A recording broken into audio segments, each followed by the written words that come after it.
경제발전소 박연미입니다. 올림픽 축구대표팀이 온두라스를 대파하고 조 1위로 8강에 올랐습니다. 남자 펜싱 사브르 단체전에선 압도적인 기량으로 금메달을 목에 걸었습니다. 유망주의 도약도 기대됩니다. 신기록 행진 중인 수영의 황선우 선수 자유형 100m 결승에 나서고요. 이스라엘을 상대로 야구 경기도 예정돼 있습니다. 때로는 이기고 때로는 쓴 잔을 마시지만 스포츠가 감동과 희열을 주는 건 노력은 배신하지 않는다는 믿음을 확인해 주기 때문일 겁니다. 그래서 저는 그럼에도 불구하고를 다시 한번 믿어볼까 합니다. 7월 29일 목요일 경제발전소, 저는 박연미입니다.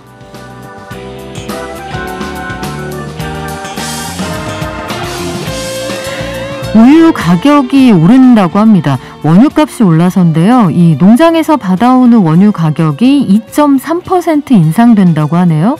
원유 가격이 오르게 되면 전반적으로 치즈, 버터 이런 것들 만들 때도 가격이 올라가게 되죠.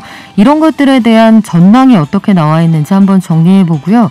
한국개발연구원 KDI가 디지털 헬스케어에 대한 국민인식 조사를 벌였습니다. 그러니까 손에 차고 있는 시계 같은 것들로 사람의 건강 상태를 유지하는 이런 서비스들인데요. 어떤 반응을 보였을까요? 잠시 후 10분 경제에서 알아보겠습니다. 그리고 최근에 일자리 구하기 참 힘든데 구직자들의 절박한 심정을 악용한 신종 금융사기가 빈발하고 있는 모양이네요. 금융감독원 담당자 연결해서 어떻게 하면 피해 줄일 수 있는지 알아보겠습니다. 의식주 연구실 기다리셨을 텐데요. 지난주 목요일에 이어서 주식 투자 심리의 법칙 한번 파헤쳐 볼게요. 살려 주식시오의 저자, 한때 투자잔고 마이너스 3억 원을 찍었던 우리 구로 연세봄 정신건강의학과의 박종석 원장님과 함께합니다. 그럼 증시 가볼까요? 키움증권의 한지영 연구원 연결돼 있습니다. 안녕하세요. 네, 안녕하세요. 네, 미국 증시는 또 지수가 엇갈리네요. 이 혼조세의 배경은 어떻게 이해해야 됩니까? 예, 그래서 어제 이제 큰 이벤트였던 미국의 금융통화위원회 7월 FOMC 같은 경우에는 큰 변화가 없으면서 시장에서도 무난히 이를 소화를 했습니다. 그런데 이제 애플, 알파벳, 마이크로소프트와 같이 어닝 서프라이즈를 기록한 대형 미국의 테크주들 간에 엇갈린 주가를 보였다는 점이 2분기 실적 시즌에 대한 경계감을 다시 한번 만들면서 전반적인 지수 상승 탄력이 제한됐었는데요. 이러한 요인들이 미국 증시가 혼조세를 보인 주된 배경이었다라고 보고 있습니다. 그렇군요. 그 미국의 금통위에 해당하는 FOMC, 연방공개시장위원회도 정례회의를 열었는데 어떤 결론이 나왔습니까? 예, 그래서 7월 FOMC를 통해서 연준은 기존 정책을 유지하기로 결정을 했고요. 또 물가랑 완전 고용이라는 연준의 이중 책무에 부합하게 지금 미국의 경제 데이터들이 진전을 보이고 있다고 평가했습니다. 또 파월 의장의 발언도 중요했었는데 파월 의장 같은 경우는 양적 완화 축소, 다시 말해서 테이퍼링 시기에 대해서 결정된 것이 없고 또 테이퍼링을 시작하기 이전에 고용시장 상황에 대해서 논의할 부분이 많다고 밝혔습니다. 그리고 세간에서 우려하고 있었던 델타 변이 같은 경우도 파월이 봤을 때는 이러한 전염병이 경제적인 영향력은 감소할 것으로 전망을 했다는 입장을 표명을 했습니다. 그래서 이렇게 놓고 봤을 때 이번 7월 FOMC는 6월 회의 때와 마찬가지로 크게 변한 것도 없었고 시장의 예상과 대체로 부합했던 무난한 회의였다라고 볼 수가 있는데요. 그런데 이제 고려를 해야 될 점은 여전히 파월 의장 같은 경우는 지금의 높은 인플레이션에 대해서 계속해서 불편함을 표명했다는 점, 또 8월 말 잭슨홀 미팅에서 어떤 이야기를 할지 본인 스스로도 예상하지 않을 것이라고 발언했다는 점에 주목할 필요가 있다고 보고 있습니다. 그래서 저는 8월 말까지는 인플레이션과 연준의 정책 불확실성을 저희 투자자들이 감내하면서 나가야 될 필요가 있다라고 보고 있습니다. 그렇군요. 지난주 월요일 장마감, 지난주가 아니죠. 그 장마감 후에 테슬라 실적이 나왔는데 이 시장의 예상을 뛰어넘는 호실적이 있었단 말이에요. 그리고 코인은 뭐 예상을 했던 대로 여기선 좀 손실을 볼 거다. 다들 그 각오를 네네. 하고 있었던 부분인데 전반적으로 실적이 좋았는데 왜 이렇게 주가가 빠집니까?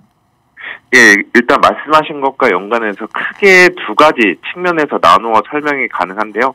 일단은 테슬라 같은 경우 연초에 15억 달러 비트코인에 투자를 했습니다. 그렇게 되다 보니까 올해 이후에 테슬라 주가랑 비트코인 가격이랑 같이 움직이는 경향이 강했어요. 그런데 지금 비트코인 같은 경우에 반등을 하고 있긴 하지만 여전히 고점 대비 반토막 가까이 난 상태입니다. 다시 말해서 테슬라도 지금 물려있다 보니까 테슬라 주가가 부진한 측면도 있다고 저는 보고 있고요. 그리고 지금 말씀드린 거는 단순히 재테크 투자 자산 관점에서 바라본 거고 중요한 거는 이제 비즈니스와 연관되어 있다라고 생각을 해요. 그래서 일단 테슬라의 2분기 실적은 뭐 사상 최대치를 기록한 것은 잘 알려져 있는 사실인데 문제는 지금 투자자들이 앞으로도 테슬라가 이러한 고성장세를 부과할 시에 대해서 불확실성을 가지고 있는 것으로 보입니다. 특히나 지금 반도체 공급난이 예상보다 길어짐에 따라 3분기에도 과연 테슬라가 전기차를 이렇게 잘 팔 수 있을까에 대한 의구심을 그 시장에서 가지고 있다는 것이 주가 부진을 설명한다라고 보고 있습니다. 이거는 애플도 마찬가지였는데 애플 같은 경우도 2분기 실적이 잘 나왔는데도 어제 주가가 하락한 것도 네. 역시나 휴대폰용 반도체 공급 불확실성, 다시 말해서 팔 물건이 적어지고 있다라는 거에 대한 우려감이 반영됐다라고 저는 보고 있어요. 그런데 개인적으로 봤을 때 반도체 공급난에 의한 주가 부진 현상은 오래가지 않을 것으로 보고 있고요. 공급난 같은 경우에는 역사적으로 살펴봐도 결국에는 해결되는 문제라는 점에 주목할 필요가 있습니다. 또 테슬라 같은 경우는 전기차 시장에서 이른바 경제적 해자, 쉽게 말해서 다른 경쟁자들이 쉽게 넘볼 수 없는 견고한 성벽을 구축해 가고 있다라고 생각을 하고 있는데 일단 테슬라 같은 경우는 지금 기업 이익 마진이 계속해서 좋아지고 있습니다. 사실상 어떻게 보면은 전기차 시장에서 규모의 경제를 구축하고 있다 보니까 이렇게 마진이 좋아지는 경향이 포착되고 있는데요. 여기에 반도체 공급난이 곧 해소가 되면은 생산성은 더 올라가면서 마진은 더 좋아진다. 그리고 마진이 이렇게 좋아진다는 거는 이익 증가세를 담보하는 것이기 때문에 결국에 주가도 거기에 맞춰서 반응하여서 다시 반등하지 않을까라고 저는 바라보고 있습니다. 없어서 못 팔면 어떻게든 만들어낸다. 그렇죠. 우리가 늘 그래왔던 것 같은데 우리 증시 출발 소식 알아볼까요? 네, 그래서 일단은 미국 증시가 7월 FOMC를 양호하게 무난하게 소화했다는 소식에 힘입어서 지금 코스피도 0.4%대 강세를 보이고 있고요. 오늘 눈에 띄는 점은 삼성전자가 장 시작 전에 이제 세부적인 2분기 실적을 발표했는데 보니까 반도체에도 호조세를 보였고 스마트폰이나 TV, 가전 등도 기대 이상 선전을 하면서 2분기 호실적을 이끌었다는 소식이 전해졌지만 삼성전자 주가 같은 경우는 지금 0%대에서 지금 왔다 갔다 약간 보합세를 보이고 있는 이러한 모습이고요. 나머지 대부분 시가총액 상위 주들도 완만한 주가 상승 흐름을 보이고 있습니다. 네, 지금까지 키움증권의 한지영 연구원이었고요. 방송 끝날 때 다시 만나겠습니다. 고맙습니다. 네, 감사합니다. 저희 방송 중에 샵 0951로 문자 주시면 추첨해서 녹용 선물 세트 드립니다. 짧은 문자는 50원, 긴 문자는 100원입니다. 깨어있는 경제발전소.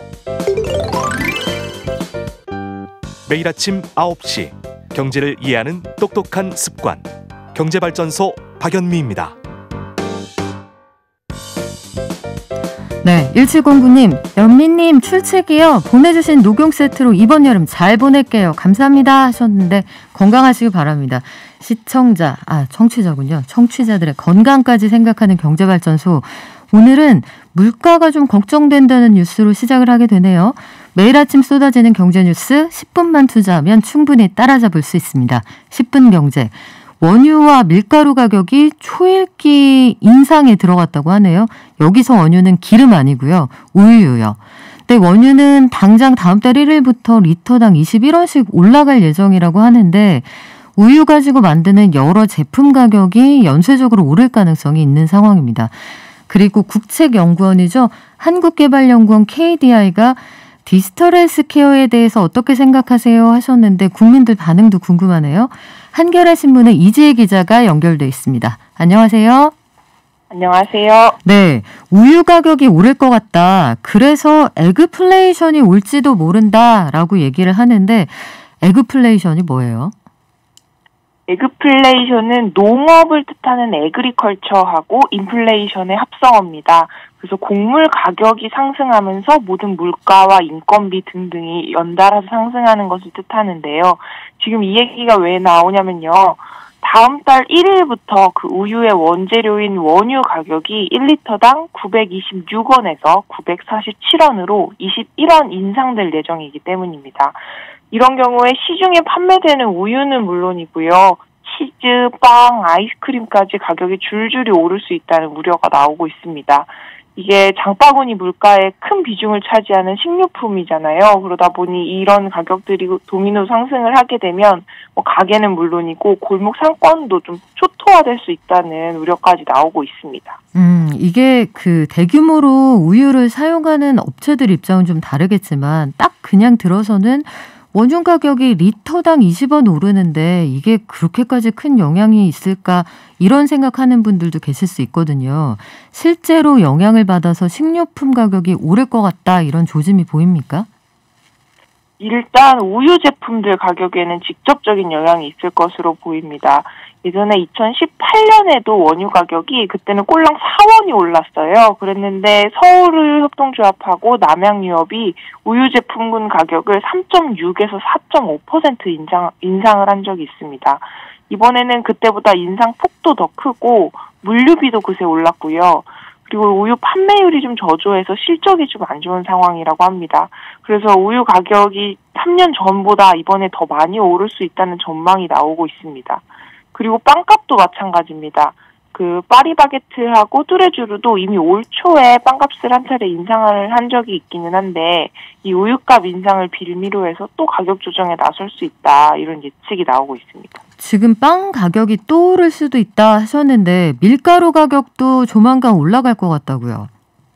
네, 최근 밀가루 제조사들이 농심하고 오뚜기 등 그 자기들 주요 고객사의 밀가루값 인상을 위한 협상을 하자고 해서 지금 시작이 된 상태인데요. 그 밀가루의 원재료인 소맥 가격이 지난해보다 40% 가까이 오르면서 대부분 업계 쪽에도 약간 가격 인상을 미루기 어려운 상황이 된 겁니다. 밀가루 가격 인상폭이 한 10% 안팎으로 예상이 되고 있는데요. 밀가루 값이 오르면 라면, 칼국수, 밀가루 떡 등의 가격이 연달아 오를 수 있습니다. 특히 라면의 경우는 워낙 대중적인 음식이라서 그 가격 인상을 좀 자제하는 편인데 이번에는 좀 피하기가 어렵지 않겠냐 이런 분위기입니다. 그래요. 라면은 일단 한 회사가 값을 올리겠다고 해서 연쇄 인상이 예상이 된다 이런 분위기인데 건강관리 얘기 좀 해볼까요? 우리 국민 10명 중에 7명이 개인의 보건의료를 데이터로 만들어서 공유하는 데 대해서 일단은 오케이 이런 반응을 보였네요. 네, KDI에서 나온 인식조사 결과인데요. 어제 성인 남녀 1,000명을 대상으로 디지털 헬스케어 산업에 대해서 어떻게 생각하시냐를 조사한 결과입니다. 응답자의 71.5%가 의료 산업 발전을 위해서 자신의 보건의료 데이터를 공유하고 활용할 수 있다고 동의를 표한 게 가장 중요한 포인트였습니다. 하지만 그 데이터의 소유권에 대해서는 본인에게 있다고 생각하는 비율이 77%로 상당히 높았고요. 그리고 개인 보건의료 그 데이터 활용을 위해서 가장 보완해야 될 지점이 어디냐라는 질문에 대해서도 정보가 남용되거나 유출되는 등등의 그런 부작용을 해결해야 된다라는 응답이 53.6%로 가장 많았습니다. 요약하자면 내 건강 정보를 디지털 헬스케어 명목으로 제공할 의향은 있지만 이게 남용되거나 유출되지 않도록 시스템 마련이 전제되어야 된다. 이런 의견인 셈입니다. 디지털 헬스케어 이거 저희가 어제 데이터 시간에도 말씀을 드렸고 지난주에 금융위에서 관련 규제가 풀린다는 말씀도 드렸는데 이쪽으로 산업이 커질 것 같다 이런 생각이 들거든요. 건강 개선에 도움이 된다고 기대를 거는 국민들이 많았다 이 조사도 있네요. 네, 그런데 이게 약간 기대가 큰 만큼 우려도 굉장히 큰 상황이더라고요. 네. 디지털 헬스케어의 세부 분야별로 어떤 기대와 어떤 우려를 품고 있는지 조사한 결과도 공개가 됐는데요. 그중에서 원격 의료를 좀 대표적으로 보면 기대도 가장 크고 우려도 가장 컸습니다. 원격 의료에 있어서는 의료 접근성이 향상될 거다라는 기대가 5점 만점에 평균 4.31점 됐고요. 그리고 대기 시간이랑 비용이 감소할 거라는 기대도 4.11점으로 4점대 항목이 2개나 됩니다. 근데 우려 점수도 컸습니다. 의료 사고가 났을 때 책임 소재가 불분명해질 거다라는 우려가 3.82점으로 전체 항목 중에 가장 높았고요. 그리고 부정확한 진단이나 진료의 가능성이 있다는 우려도 3.81점이었습니다.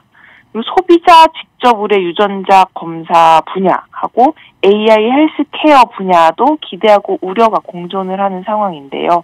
그래도 전반적으로 보면 기대 점수가 우려 점수보다는 더 높게 나타나고 있어서 디지털 헬스케어에 대한 우리 국민들 인식을 약간 기대 섞인 우려보다는 우려 섞인 기대 쪽에 가까운 건 아닌가 하는 생각이 듭니다. 네, 결론이 아주 깔끔하네요. 우려 섞인 기대. 알겠습니다. 지금까지 한겨레신문의 이지혜 기자였습니다. 고맙습니다.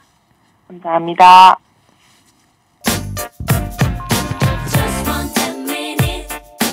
지금 여러분께서는 경제발전소를 듣고 계십니다.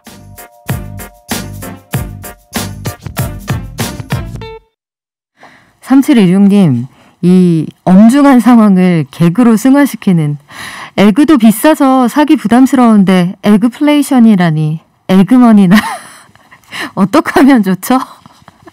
더운데 시원하시라고 제가 한번 하지만 이렇게 우리가 웃어넘길 수 있는 뉴스만 참 많았으면 얼마나 좋을까요? 근데 이번에는 구직자들의 절박한 심정을 악용한 비대면 대출 사기 민원이 급증하고 있다. 걱정스러운 소식이 있습니다.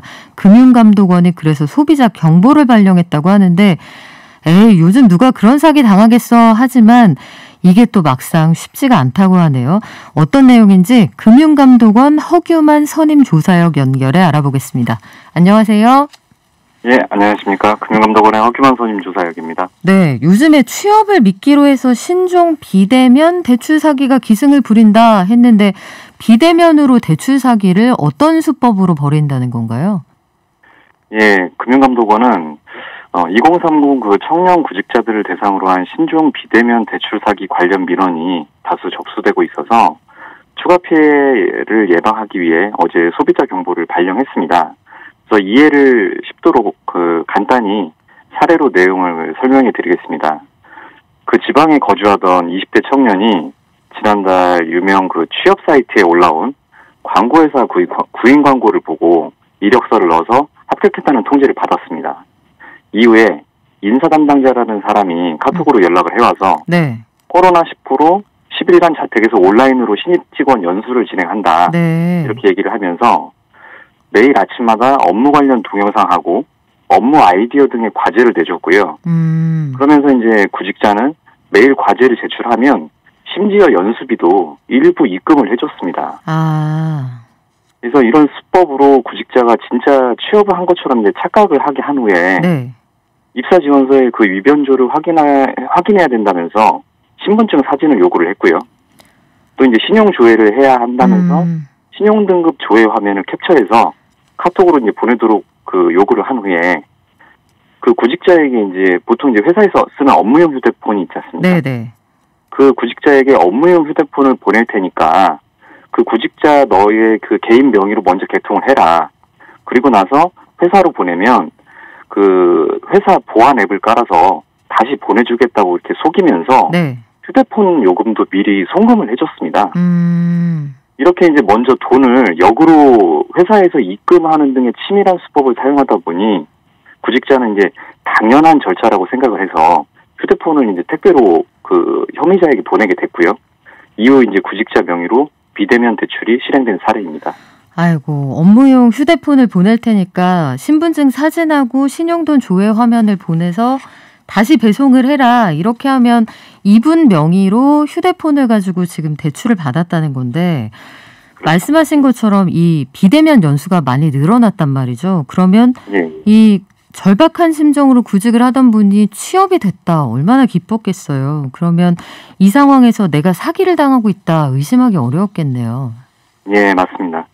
그 청년 구직자들 같은 경우는 일단 사회 경험이 없고 또 아시다시피 이제 요새 일자리 구하기도 어려운 상황이지 않습니까? 이런 와중에 이제 취업 사이트를 통해서 구한 일자리고 또 인터넷에 회사를 이렇게 조회를 해보면 버젓이 홈페이지도 있습니다. 또 무엇보다도 아까 말씀드린 사례에서처럼 회사가 먼저 연수비나 핸드폰 요금을 이제 보내오니 저 같은 경우라고 해도 이게 사기라고 사실은 의심하기가 쉽지는 않은 상황입니다. 네. 그래서 이제 저도 해당 홈페이지를 한번 확인을 해봤는데요. 사실 그 일반 회사에 비해서는 굉장히 좀 조잡한 수준입니다. 그래서 이제 일반 회사 같은 경우는 자신들을 이제 홍보하기 위해서 그 회사가 하는 일, 그다음에 이제 뭐 부서 조직도, 그렇죠. 매출, 기업 등의 정보 이런 걸 이제 되도록 많이 올려놓는 게 당연한 일이지 않습니까? 네. 그런데 이제 해당 회사 같은 경우는 홈페이지에 그런 내용이 전혀 없고요. 그리고 이제 무엇보다도 게시판이 없다는 점을 주목할 필요가 있습니다. 게시판이 없다. 요즘에 그런 회사가 있나요? 그러니까요. 기자님도 이제 아시다시피 네. 물건이나 서비스를 제공하는 회사들이 사업을 하기 위해서는 대부분 이제 고객 게시판을 운영을 해야 됩니다. 그렇죠. 그리고 이제 또 여기서 이제 주목할 점이 인사 담당자의 연락처가 없다는 점도 주목해야 됩니다. 따라서 구직자들은 뭔가 이렇게 홈페이지가 좀 어설프다 이렇게 생각이 되시면은 비슷한 유형의 일을 하는 다른 회사의 홈페이지하고 한번 비교해 볼 필요가 있을 것 같습니다. 이게 취업 준비생이나 사회 초년생들은 경험이 많지 않고 그리고 사람이 절박할 때는 당연히 볼 수 있을 것 같은 부분을 놓치게 되거든요. 그러면 그렇죠. 이런 신종사기 피해를 입지 않기 위해서는 어떤 부분을 주의하면 될까요? 아무래도 이제 2030 세대 중에 사회생활을 해본 경험이 없는 구직자들한테는 비대면 면접이라던가 뭐 재택근무, 유튜브 연수 이런 단어들이 이제 오히려 익숙하게 느껴질 거고요. 네. 혐의자들은 이제 이런 점을 악용하고 있습니다. 따라서 이 구직자들이 청년 구직자들이 그 몇 가지 유의해야 될 사항을 좀 말씀드리면 먼저 이제 일반 기업은 업무용 휴대폰을 사업자 명의로 개통하지 그 직원 개인 명의로 개통하도록 요구하지는 않습니다. 그렇죠. 그리고 설령 직원 개인 명의로 개통하더라도 회사 보안 앱을 설치한 후에 직원에게 지급하는 게 일반적이거든요. 맞아요. 그 따라서 그 업무용 휴대폰을 개인 명의로 개통하도록 이렇게 유도를 한다거나 보안 앱을 설치해야 한다면서 이렇게 반납을 유도한다면 비대면 대출 사기일 가능성이 높다는 점에 주의를 해야 됩니다. 그리고 이제 일반적으로 비대면 대출이 실행이 되면 네. 금융회사들은 그 콜센터를 통해서 대출 신청 사실을 그 대출 그 신청하신 분에게 확인을 하게 되는데요. 네. 이때 이미 이제 혐의자들이 가지고 있는 그 구직자 명의로 개통된 휴대폰으로 본인 확인 전화가 가기 때문에 그 본인은 알 수가 대출이 없군요. 알 수가 없습니다. 구직자가 즉시 알기는 정말 어려워서 이 피해가 커질 수밖에 없는 그런 상황입니다. 그리고 이제 두 번째로 말씀드릴 부분은 일반 기업 같은 경우 구직 신청서나 뭐 근로계약서의 위변조 여부를 SNS로 보내온 신분증 사진으로 판정하지는 않습니다. 네. 따라서 구직자뿐만 아니라 이 방송을 듣고 계신 모든 분들은 어떠한 경우라도 가족을 포함해서 타인에게 신분증을 SNS나 휴대폰 문자 메시지로 전송하지 않도록 정말 주의해 주셔야 됩니다. 그 혐의자들이 이 신분증을 이용해서 비대면 대출만 하게 되면 오히려 뭐 그나마 이제 피해를 조금 더 예방할 수 있겠지만 자칫 이제 구직자 명의로 이게 대포 통장이 개설되게 되면 이 계좌주는 그 금융질서 문란 행위자로 등재가 됩니다. 그 같이 처벌 대상이 될 수 있는 거네요. 맞습니다. 예, 향후에 계좌 개설도 불가능하고요. 대출도 거부가 되고 이 모든 금융생활이 불가능하게 될 수 있다는 점에 유의해야 될 필요가 있습니다. 그리고 이제 뭐 마지막으로 이건 한 가지 뭐 팁을 드리자면 저도 이제 먼저 취업을 해본 입장에서 팁을 먼저 드리자면 그 구직회사가 그 유명 취업 사이트에 게재되어 있다거나 아니면 회사의 홈페이지가 인터넷에서 조회된다고 해서 그 회사를 정상적인 회사라고 이렇게 단정해서는 안 됩니다. 그 회사 홈페이지 맨 밑에 보면 그 사업자 등록번호가 있습니다. 네. 그리고 이제 주소지도 있고요. 그래서 그 사업자 등록증 번호나 주소지를 가급적이면 확인을 해야 되고 그리고 되도록이면 채용 담당자의 전화번호와 이메일 등의 연락처를 꼼꼼히 확인해서 살펴볼 필요가 있습니다. 그리고 이제 국세청에서 운영하는 이제 홈페이지를 통해서 그 사업자 등록 상태 조회를 통해 그 정상 사업자 등록번호 이제 확인할 수는 있습니다만 이 경우에는 이제 휴폐업 여부만을 확인할 수 있기 때문에 네. 소비자들이 이제 다른 정상 기업의 사업자 등록번호를 도용해서 사용을 한다면 정상 기업이라고 나오거든요. 따라서 이제 좀 힘들더라도 가급적 발품을 팔아서 현장 탐방이 어렵다면 요새 3D 지도도 이제 많이 그렇죠. 잘 개발이 돼 있지 않습니까? 이런 지도들을 통해서 그 업체를 한번 그 확인해보는 그런 최대한 그런 노력을 좀 기울이시기를 좀 권해드립니다. 아이고, 이 절박한 구직자들한테 이런 짓까지 하는 사람들이 있다는 것도 속상한데 피해를 최소화하기 위해서 어쩔 수가 없겠네요. 오늘 말씀 잘 들었습니다. 금융감독원의 허규만 선임조사역이었습니다. 고맙습니다. 네, 감사합니다. 예.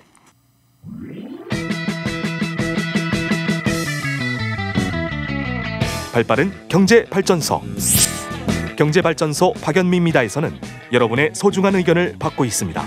짧은 문자 50원, 긴 문자 사진 문자 100원, 샵 0951 또는 TBS 앱을 통해 받습니다.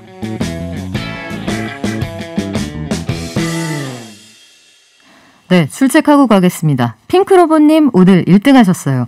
BBK님 늘 팟빵이랑 양쪽으로 왔다 갔다 해주시는 분인데 오늘 2등 하셨네요. 아, 오늘 업무 시간이 좀 늦춰지셨나 봐요.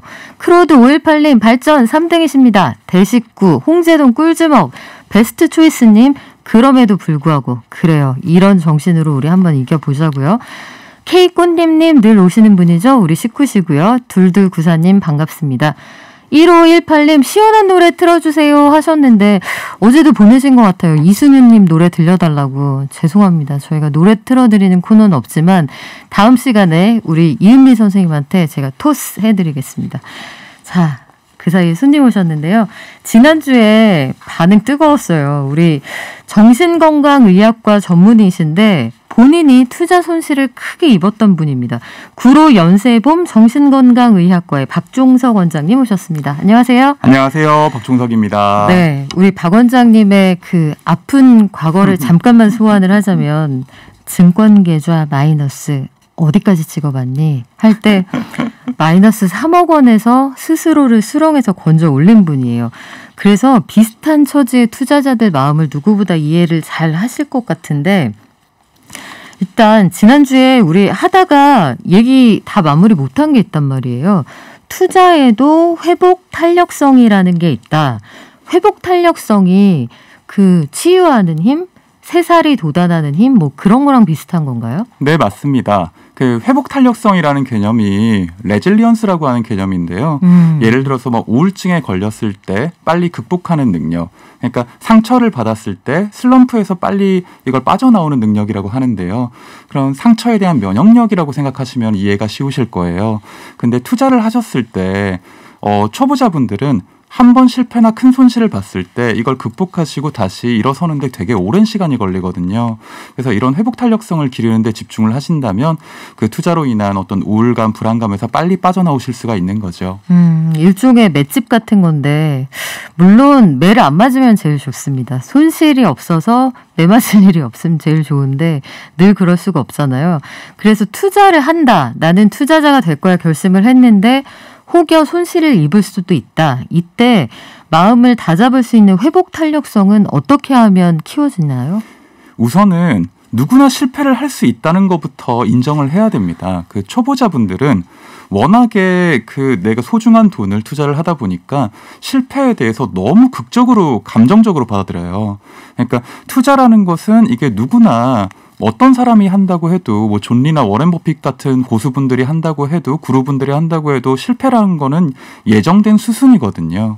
근데 이거를 통해서 내가 이거를 받아들이고 빨리 회복할 수 있으려면 항상 내가 여유 자금의 10분의 1만 투자를 해야 돼요. 처음에는. 근데 우리 초보자분들은 급하게 돈을 벌고 싶다, 급하게 부자가 되고 싶다 이런 어떤 감정적인 어떤 그 계기로 그 주식을 처음 시작하시는 분들이 많잖아요. 그렇기 때문에 내가 여유 자금의 10분의 1로 시작하고 분할 매수하고 항상 그 어떤 회복할 수 있는 준비를 해놓고 그 사기 시작해야 돼요. 그리고 정말 중요한 게 이게 내가 감정적으로 흔들릴 때는 주식창을 안 봐야 돼요. 아. 네. 이 사람들이 인지, 감정, 행동의 어떤 삼각형이 있습니다. 네. 우리가 똑같은 실수를 계속 반복하게 되는 이유가 몰라서 반복하는 게 아니거든요. 우리가 알아도 똑같은 실수를 반복하는 이유가 감정을 컨트롤하지 못하는 데서 있어요. 그 사람이라는 게 어떤 일을 받아들이고 그거를 느끼고 행동하는 어떤 그 프로세스가 있는데 왜 똑같은 실수를 반복하느냐? 자책하고 후회하고 스스로 계속 되새김질하기 때문이에요. 자책하고 후회하고 되새김질하면은 똑같은 실수를 안 하게 되는 거 아니에요? 그렇지가 않아요. 왜냐하면은 우리가 부정적인 사건을 굉장히 오래 더 기억을 하는 어떤 습성이 있거든요. 우리의 어떤 편도체라는 뇌 기관이 있어요. 편도체라는 기관이 안 좋은 일, 부정적인 일, 뭐 두려움, 놀람 이런 것들을 기억하는 기관인데 이게 우리 해마체라는 기억은행 바로 옆에 있어요. 그러니까 우리가 10년 전에 1억을 날렸다. 네. 이런 거는 뭐 지금도 저도 지금 악몽을 계속 꾸거든요. 5년이 지나고 10년이 지나도 악몽을 꿔요. 네. 근데 우리가 10년 전에 있었던 흔한 뭐 사소한 일이나 500원을 주었다, 뭐 좋았던 일 같은 건 되게 다 잊혀지잖아요. 네.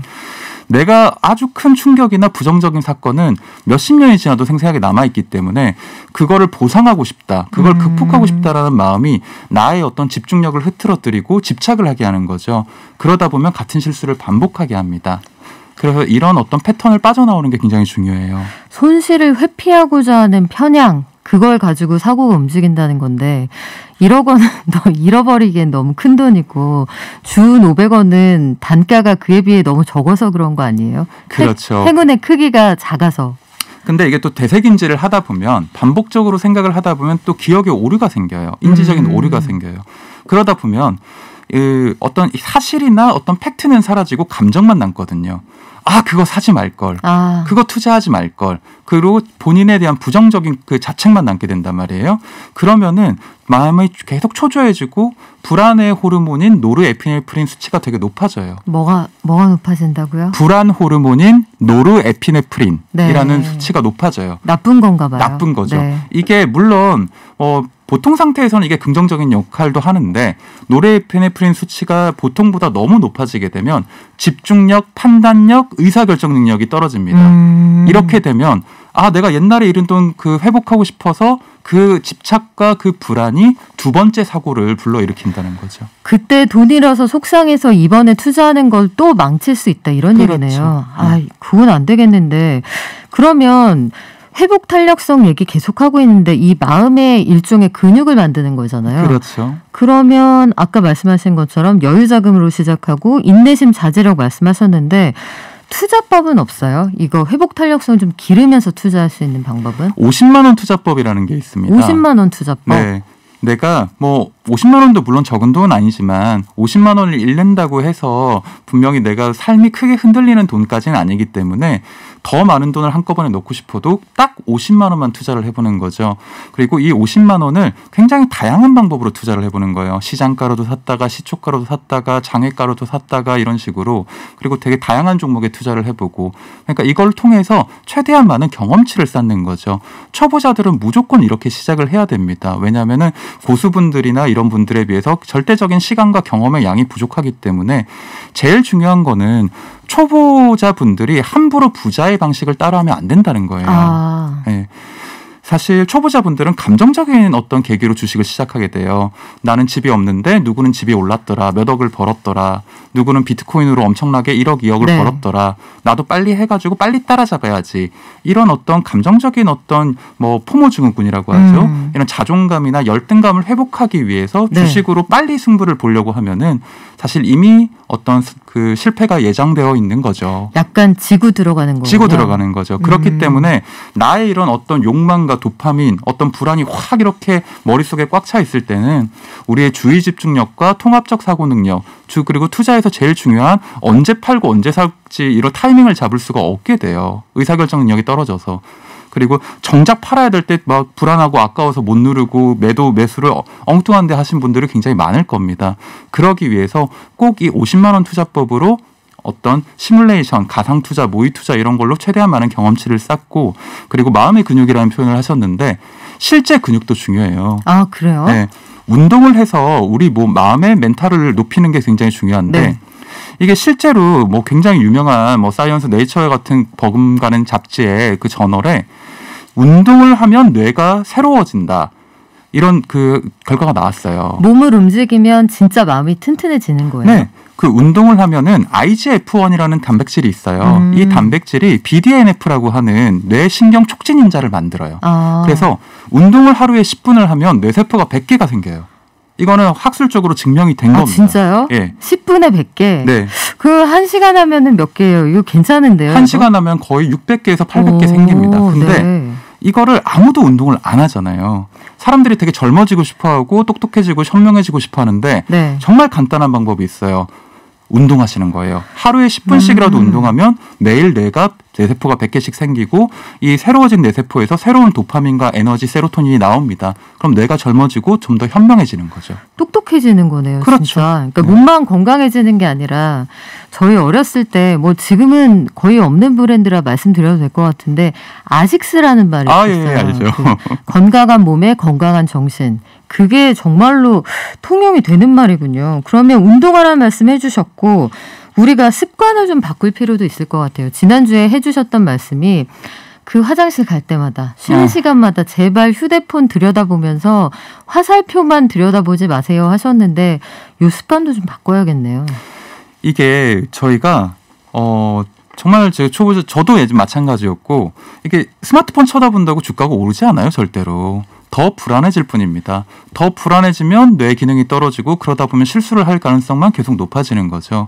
그러니까 스마트폰을 보는 횟수만큼 불안해지고 실패 확률이 높아지는 거예요. 사실 초보자분들이 되게 약간 착각하고 있는 것 중에 저도 옛날에 같은 실수를 했고 그 매도 횟수를 줄이는 만큼 성공할 가능성이 높거든요. 단타로 막 샀다 팔았다 하지 말란 얘기예요? 초보자들은 절대 그럴 실력이 없어요. 왜냐하면 부자들은 그 유튜브 방송이나 아니면 책에서 나는 아침에 사서 저녁에 팔아가지고 저녁은 아니지만 오후에 팔아가지고 단타로 이 갭으로 부자 됐다 이런 분들도 가끔 있거든요. 그런 분들은 정말 뭐 레벨 80 이상의 고수님 분이시고 초보자분들은 제가 아까도 얘기했지만 내가 준비가 안 된 상태에서 절대로 부자의 어떤 투자 방법을 애티튜드를 따라가서는 안 돼요. 왜냐하면은 내가 아직 준비가 안 됐다는 걸 인정하면은 매도를 최소한으로 줄이는 게 나의 어떤 그 투자금을 지킬 수 있는 방법이고 실패를 줄일 수 있는 방법이고 제일 중요한 거는 빨리 내가 따라해서 빨리 내가 몇 억을 만들어야지 돈을 많이 불려야지 이게 아니라 내가 최대한 많이 공부하고 준비해서 경험을 쌓아서 몇 년 뒤에 내가 부자가 되겠다. 몇 년 뒤에 고수가 되겠다. 몇 년 동안 나는 최대한 많은 경험을 통해서 배우겠다는 방식으로 해야지 서둘러서 마음만 앞서서 감정적으로 충동 투자, 뇌동매매를 하셔서는 안 됩니다. 뇌동매매. 부화 뇌동의 그 뇌동인가요? 그렇죠. 이게 보통 초보자들은 사람들이 요새 너도 나도 할 것 없이 다 무엇에 투자를 한대 그러면 첫눈에 반해서 투자하거든요. 잘 알아보지 않고. 맞아요. 그러니까 첫인상에 혹해서 사귀는 거나 마찬가지인 그런 그렇죠. 상황인데 근데 돈을 투자를 하면 불안하단 말이에요. 지금 보면 9970님 말씀하신 것처럼 주식 사놓고 그냥 푹 자는 게 최고라고 하지만 도저히 불안해서 잠이 안 옵니다. 내 마음 나도 몰라. 항상 나만 이런 게 아니구나 싶어서 안도하고 가기는 하는데 불안한 분들 이런 분들은 어떻게 해야 돼요? 이게 불안을 다스리는 방법이 정말 중요한데요. 그러니까 이걸 사놓고 안 보는 방법이 이게 말이 쉽지 어렵습니다. 어려워요. 저도 네. 너무 힘들었고요. 저 같은 경우는 인터넷 시작 페이지를 아예 교보문고 페이지로 바꿨어요. 네이버 첫째 장에 그 지수 숫자를 안 보려고. 네. 그 보면은 이게 빨간색이냐 파란색이냐에 따라서 내 오늘 하루 기분이 결정되잖아요. 그렇죠. 그래서 처음에는 진짜 그 교보문고 페이지로 바꾸고 그리고 최대한 주식하고 멀어지려고 했었어요. 근데 그것도 어떻게 보면 너무 감정적인 거였어요. 공부를 계속 하는데 내 마음을 다스리기 위해서는 어떻게 보면 이게 인지와 어떤 감정을 좀 분리하는 게 중요합니다. 무슨 말이냐면 내 이 불안한 감정을 다스리기 위해서 끊임없이 노력을 해야 돼요. 실제로 준비를 해야 돼요. 그러니까 우리가 수능 시험으로 예를 들까요? 수능 시험은 세상에 누가 안 불안하겠어요. 그렇죠. 누가 거기서 평정심을 유지할 수 있겠어요. 공황장애처럼 막 가슴이 뛸 건데 우리가 수능 시험에서 덜 불안해지는 방법은 충분한 준비를 하는 수밖에 없잖아요. 아이고, 네. 공부 많이 하면 덜 불안하겠죠. 그렇죠. 근데 그것도 사실 초보자분들한테는 좀 먼 얘기예요. 그래서 가장 실용적인 부분을 말씀드리자면 저는 점진적 노출법을 쓰라고 말씀드리겠습니다. 점진적 노출법. 네. 점진이라는 게 조금씩 노출되라 이런 말이에요. 단계적 노출법이라는 거죠. 처음에는 내가 뭐 초보자분들이 실수로 되게 많은 돈이 주식에 들어가 있다. 네. 뭐 이거에 대해서 내가 너무 가슴이 떨린다. 이럴 때는 첫 번째는 아예 그 비밀번호를 틀려가지고 아예 주식 그 로그인을 하지 마세요. 아, 5회 틀려가지고 로그인이 안 돼도 네. 객장에 가서 바꾸지 않는 이상 못 들어가도록. 그렇죠. 어플 다 지워버리시고. 왜냐하면 그러지 않으면 네. 그 뭐 계속 다시 까는 사람들이 있어요. 네. 하루 종일 다시 까고 이러면은 그러면 일상이 무너져요. 네. 내 본업이 무너지고. 이 투자는 내가 일상 사이드로 해야 되는 건데 제일 중요한 투자는 본인한테 투자하시는 거거든요. 사실 우리 전업 투자자가 아니거든요. 그렇죠. 네. 왜냐하면 초보자들은 절대 그럴 실력이 없고 그래서도 안 돼요. 시간도 없고요. 그리고 우리가 초보일 때는 일상의 여유가 있고 내 가정의 여유가 있고 내가 다른 어떤 마음에서 안정적인 어떤 도파민과 세로토닌이 충분히 나와야 주식도 잘할 수가 있는 거거든요. 아, 그 부부싸움하고 나서 증권 이런 거는 되죠. 절대 안 되겠네요. 와이프한테 뭐 거짓말로 속인 돈으로 함부로 투자하다가 그러면 또 짜증내고 싸우고 그럼 악순환이 계속 반복되는 거죠. 스텔스 계좌라고 한동안 유행이었어요. 이게 본인 아니면 확인할 수 없는 계좌라고 해서 이 레이더망에 걸리지 않는 계좌다 했었는데 요걸로 투자했다가 잃어서 가정불화 입으신 분들 꽤 많이 봤습니다. 그러면 저는 궁금한 게요. 그 우리가 MBTI 성격 유형 검사 네. 이런 거 요즘에 유행하잖아요. 네. 그래서 선생님도 한때는 안 되는 줄 알면서 왜 그랬을까의 길을 쭉 가셨단 말이에요. 그 책을 읽어보고 거기서 보면 중간중간에 여자친구가 현명한 조언으로 붙들어주지 않았으면 이렇게 회복하기가 쉽지 않았을 거다 이런 생각이 드는데 갑자기 이런 질문 죄송하지만 그래서 두 분의 사랑은 영원히 이어지신 걸로. 아, 저는 그러길 바라고 있습니다. 저는 사실 여자친구분이 그런 조언을 해주지 네. 않았으면 사실 남자들이 되게 약간 고집이 세잖아요. 그러니까 더 이상 빚내면 안 돼. 네. 집을 사고 돈을 모아야 돼. 이런 말씀을 여자친구분이 주변에서 네. 조언을 해주신 거죠. 처음에는 제가 그 얘기를 안 들었어요. 왜냐면은 저도 약간 자기 고집이 너무 세고 외동아들로 오냐오냐 커가지고 오냐. 네. 저처럼 약간 나르시즘이 있는 사람들은 자기 객관화가 안 됩니다. 무조건 내가 맞아. 그때까지 본인한테 아침마다 반하셨군요. 그렇죠. 이게 그러니까 나는 투자에도 실패할 수가 없어. 나는 정신과 의사인데 자신 있어. 나는 멘탈 케어 돼. 난 심리전에서 우위에 설 수 있어라고 믿었는데 정말 엄청난 착각이었던 거죠. 그래서 엄청난 마이너스를 경험하시고 현타가 왔다고 하셨어요. 현실 타격을 느끼고 이사까지 갔다. 지방에 갔다가 서울로 다시 오신 지 얼마 안 됐다 하셨는데 지난 한 주 동안에도 그래서 원장님처럼 주식이나 코인 투자 실패로 도움을 요청한 분 참 많았습니다. 최근에 우리 일주일 만에 만나는 거잖아요. 그 사이에도 많이 오셨나요? 많이 오셨어요. 진짜 제가 사실 이 제 실패담을 뭐 여러 책이나 어떤 방송으로 쓰는 게 저도 되게 주저하고 부끄러웠는데 2016년에 저처럼 이게 실패하고 이 주식 실패로 인해서 가정까지 깨지고 사업까지 뭐 이렇게 망가지는 분들이 너무 많아가지고 이게 정말 남일 같지가 않은 거예요. 네. 그리고 그분들이 어떤 실패의 어떤 한가운데 있을 때는 자기가 잘못되어 있다는 걸 몰라요. 그리고 절대로 주변에서 하는 조언이 귀에 안 들어올 때거든요. 그때 어떻게 해야 되는지는 우리 그 로고 듣고 올까요? 깊이 있는 경제 발전소. 시민과 함께 공부하는 경제 시사 프로그램 경제 발전소 박연미입니다. 네, 간증이 이어지고 있네요. 5443님, 맞아요. 저보고 주식하라던 언니는 사고팔고 자주 하는데 저는 그냥 놔뒀어요. 흐흐 하신 거 보니까 본인은 좀 버신 것 같아요. 결국 그 언니는 주식 안 합니다 하셨는데 마음을 다스리지 않고는 사실 우리가 승리할 수 있는 전쟁이 없는 것 같아요. 저는 이번에 올림픽 보면서도 그런 생각 많이 했는데 우리 18살 황선우 선수가 결승에서 아쉬운 성적을 본인이 거뒀지만 나는 세계적인 선수들 사이에서 같이 뛴 것만으로도 멋지다. 그리고 오늘도 뭐 새벽에 잠이 안 왔는데 괜찮다. 컨디션 잘 조절하고 있다. 이런 얘기를 하시는데 원장님은 본인을 객관적으로 평가할 수 있을 거라고 생각했는데 그게 안 됐던 분이잖아요. 그러면 우리가 스스로의 성향을 평가할 때 내가 어떤 성향을 가진 투자자다, 이거는 어떻게 분석할 수 있습니까? 이게 정말 중요한 부분이 사람들이 주식에 실패하는 원인을 시장을 탓하고 남 탓을 해요. 뭐 친구가 다른 거를 잘못된 정보를 줬다거나 아니면 어떤 A라는 회사가 이번에 뭐 잘 못해가지고 내가 주식을 떨어져서 그쵸. 내가 돈을 잃었다. 회사 탓하고 종목 탓을 해요. 그렇죠. 근데 저도 예전엔 그랬어요. 근데 알고 보니까 그게 내 탓이었던 거예요. 진짜요? 내가 준비가 안 된 탓이었고 그리고 무엇보다 제일 중요한 게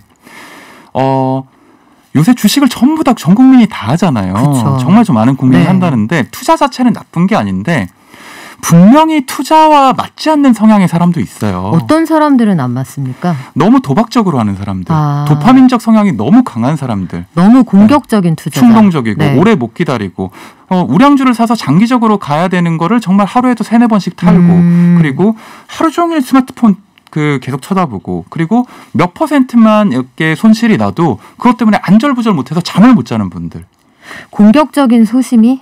그렇죠. 그게 가능할까요? 가능합니다. 이게 약간 양면성이 있는 거예요. 네. 그러니까 이게 처음에 투자를 할 때는 영끌해가지고 뭐 레버리지 쓰고 신용미수 풀로 땡겨가지고 몇 천만 원 자기가 할 수 있는 거 이상을 감당할 수 없는 돈을 넣어놓고 그게 걱정이 돼가지고 잠을 못 자는 거예요.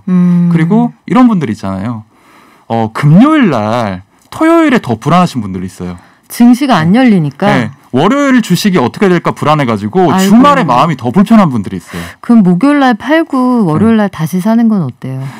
그런 분들도 마음 편치 않습니다. 그러니까 금요일 날 내가 끝나고 미국 주식 때문에 혹시 월요일 날 주식이 폭락하지 않을까 불안해서 일요일 날 더 안절부절 못하는 분들이 있는데 그런 분들은 주식하면 안 됩니다.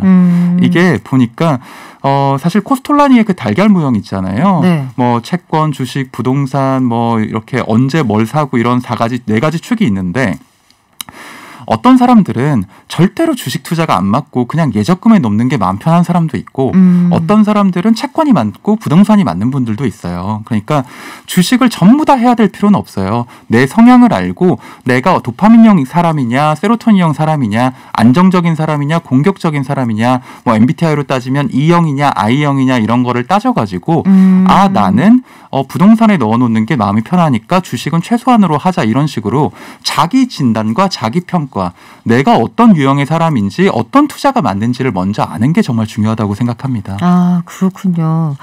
이게 인간은 같은 실수를 반복한다. 이 부분이 저는 되게 뼈 아팠거든요. 네. 주변에서 원장님 같은 경우에는 그 잘못된 길을 가려고 할 때 여자친구분이 굉장히 좋은 조언을 많이 해주셨고 많이 붙들어 주셨는데 대부분은 투자를 시작하면 왜 그렇게 주변에 내 멘탈을 흔드는 사람들이 있는지 내 주변엔 없지만 왜 건너는 그렇게 큰 돈 벌어서 팔자를 고친 사람이 있는지 이런 게 항상 주변 사람들이 문제다 이런 생각도 좀 들거든요. 이게 선택적 편향 때문이에요. 사람들이 자기 잃은 건 얘기를 안 해요. 돈 번 것만 자랑을 하는데 내 주위에 얼마 벌었다고 자랑하는 사람들도 그 앞에 여러 번 실패를 하고 정말 성공한 것만 그 작은 표본만 자랑을 합니다. 거기에 혹할 필요가 없어요. 심지어는 저한테 현명한 조언을 해준 여자친구조차도 그 이전 4-5년 전에 정말 큰 주식으로 실패를 맛보고 나한테는 다른 투자가 맞다 이렇게 해서 자기 결정을 한 사람이에요. 한번 크게 데이시고 그렇죠. 나를 봐. 타산지석 아니니 이렇게. 사실 그런데 남들의 어떤 실패나 제가 이렇게 클리닉에 오시는 분들한테도 제 실패를 이렇게 거울 삼아서 실패를 하지 말라고 구구절절 얘기를 해도 그걸 들으시는 분이 있고 안 들으시는 분이 있어요. 그냥 이렇게 귀에서 귀로 통과하는 분들도 그렇죠. 있죠. 네. 그러니까 공감 능력이 뛰어난 사람은 다른 사람의 실패에서 배워서 자기의 교훈으로 삼고 공감 능력이 부족한 사람은 남들은 실패했지만 나는 성공할 거야. 다른 사람 얘기는 나랑 상관없어라고 해서 독불장군처럼 가다가 꼭 안 해도 되는 실패를 뜨겁게 맛보죠. 그거 굳이 우리가 하나하나씩 다 경험하고 알 필요는 없는 건데. 그렇죠. 요거 마지막으로 여쭤볼게요. 이 원장님이 내신 책 살려 주식 CEO를 보면 본인의 뼈아픈 실패와 극복 과정을 통해서 이제 투자심리 법칙도 얘기해 주시고 내가 어떻게 공부해서 치밀하게 몇 년 동안 이 마이너스를 회복했는지 이것에 대해서 설명하고 계시는데 주식 투자하는 분들은 왜 내가 사기만 하면 상투에서 잡아서 무릎에서 팔게 되는지 이게 궁금해요. 혹시 내가 사면 이 회사가 좀 어려워지는 건가? 내가 보면 우리나라가 국가대표 축구팀이 지는 건가? 이런 분들 있잖아요. 이럴 때는 어떻게 하면 좋아요? 그 전형적 인지 오류 때문입니다. 나랑 그 회사 주가가 떨어지는 건 아무런 관계가 없어요. 어떤 사람들 많이 물어보세요. 제가 건드리는 주식마다 다 떨어지니까 저는 뭐 똥손인가 봐요. 저는 저주받았나 봐요. 이러는데 제가 투자하는 것만 사지 말라고 할까 봐요. 이런 그거는 분들 전혀 있잖아요. 상관이 없어요. 그거는 전형적인 이미추론의 오류인데 떨어질 때가 떼서 더 떨어진 것뿐이에요. 그리고 나는 주가를 이렇게 흔들 수 있는 능력이 없는데 굉장히 감정적으로 자기를 과잉하는 거죠. 사실 이럴 때는 아무것도 안 하는 게 제일 좋습니다. 가만히 있어라. 네, 왜냐하면은 초보자들이 항상 실패를 많이 하는 이유는 초보이기 때문이에요. 내가 투자를 할 준비가 덜 돼서 그런 것뿐이에요. 그럴 때는 투자를 무리하게 하지 말고 최소한 6개월에서 1년 정도는 내가 실제로 돈을 넣지 말고 공부를 하고 준비하고 나에 대해서 반성하고 내가 얼마나 준비가 됐는지 확신을 가지는 그런 투자 자존감을 높이는 어떤 준비 기간이 필요하다고 말씀드리겠습니다. 네, 준비하시고 공부하시는 거 외에 답이 없다고 하는데 2시간 동안 우리가 2번에 걸쳐서 준비해서 들어보니까 준비 없이 행운이 오지 않는다. 결국은 굉장히 평범한 진리이기도 하네요. 오늘도 덥지만 정신줄을 꽉 붙들고 우리가 투자할 때도 냉정을 잃지 말아야겠습니다. 지금까지 구로 연세범 정신건강의학과의 박종석 원장님과 함께했습니다. 고맙습니다. 감사합니다. 증시 가볼까요? 한지영 연구원 연결돼 있습니다. 나와 계시죠? 네, 나와 있습니다. 네, 지금 코스피 어떤가요? 네, 코스피 아침 출발 때와 비슷하게 0.3%대 견조한 주가 상승세를 보이고 있고요. 오늘 같은 경우는 음식료 업체들의 주가가 눈에 띄고 있습니다. 예를 들어서 농심, 롯데, 칠성과 같은 업종들의 주가가 강세를 보이고 있는데 농심 같은 경우는 조금 전 뉴스를 통해서 확인할 수 있다시피 8월 16일부터 신라면을 포함한 주요 라면 가격들을 약 7% 인상한다고 밝혔는데 이로 인해서 농심의 제품 매출액이 늘어날 것이라는 기대감이 주가에 반영되고 있는 것으로 보입니다. 오후 시장에서는 우리가 특별히 주목할 만한 게 있을까요? 오늘도 계속해서 주요 기업들의 우리나라 기업들의 실적 발표가 예정이 되어 있는데 이렇게 지수는 완만하게 상승 흐름을 보이면서 그 속에서는 개별 기업들의 실적에 따라서 주가 방향성이 엇갈릴 것으로 전망이 되고 있습니다. 네, 여기까지 들을게요. 지금까지 키움증권의 한지영 연구원이었습니다. 고맙습니다. 예, 감사합니다. 네, 우리 선물 받으실 분 알려드려야죠. 녹용 세트 9970님 보내드리겠습니다. 안심심바라님, 아이디어 특이하네요. 몇만 원 재미 보다가 보험을 깨서 주식하고 있어요.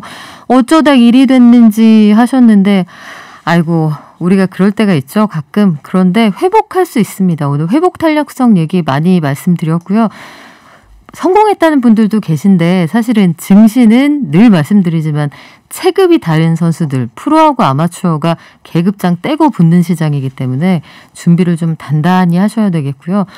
오늘 선생님 강의 좋았다는 얘기 너무 많네요. 김처복만이님, 우리 식구시거든요. 자주 오시는데 의사 선생 뼈를 때리시네. 이렇게 말씀 보내주셨고요. 4511님, 주식이 아니라 인생을 배우는 시간이네요. 해주셨습니다. 원장님 마지막으로 요거 하나 여쭤볼게요. 우리 다 인사드렸지만 요즘에 너무 덥고 코로나 때문에 갇혀있고 그래서 사실 악플도 좀 늘어나요. 저희는 게시판 되게 깨끗한 편인데 이렇게 너무 화가 나서 어디 화내고 싶어요. 이런 분들 어떻게 하면 좋을까요? 사실 지금 코로나 장기 격리 때문에 굉장히 힘든 사회가 됐어요. 우리나라 전체가 우울증에 걸려있다고 해도 과언이 아닙니다. 사실 이럴 때는 자신한테 좀 더 너그러워지셔야 남한테도 너그러워질 수 있어요. 지금 이 사태는 어떤 나의 책임이 아니고 지금 일어나는 일도 자기한테 너무 엄격하게 그리고 몰아붙이면은 더 우울해질 수가 있거든요. 이럴 때는 항상 내가 그 자기 마음을 다스리기 위해서는 다른 사람보다 항상 자기 마음을 돌보시는 데 집중을 하시고 내려놓는 데 집중을 하셔야 돼요. 이러려면은 아까 제가 말했던 운동도 중요하시고요. 그리고 화가 날 때마다 그날에 쌓아두지 말고 그날에 풀어버리고 항상 말을 많이 하세요. 내 감정을 담아두지 말고 주변에 누구한테든 토해놓는 게 좋습니다. 알겠습니다. 화내지 말고 수다쟁이가 되는 하루가 돼볼까요? 우리 내일 돌아올게요. 발전!